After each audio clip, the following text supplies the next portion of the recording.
Lucerne শহর সুইজারল্যান্ডের একটা খুব সুন্দর একটা ছোট শহর, এবং সেই লুসার্নের ইকনিক মনুমেন্ট আপনারা বলতে পারেন হচ্ছে এই লায়ন মনুমেন্ট।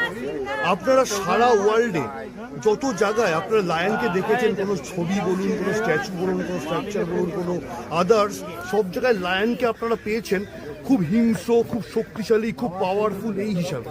কিন্তু এটা হচ্ছে একমাত্র স্ট্রাকচার যেখানে আপনারা লায়নকে পাবেন উন্ডেড হিসাবে।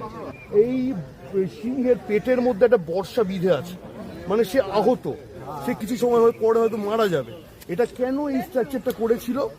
যখন ফ্রেঞ্চ রেভলিউশনের সময় বেশ কিছু সুইস গার্ড ওখানে মারা গেছিল, তাদের স্মৃতিতে 1820-তে এটা স্টার্ট হয়েছিল, বিল্ড আপ স্টার্ট হয়েছিল, এবং 1821-এ এটা ফিনিশ হয়েছিল।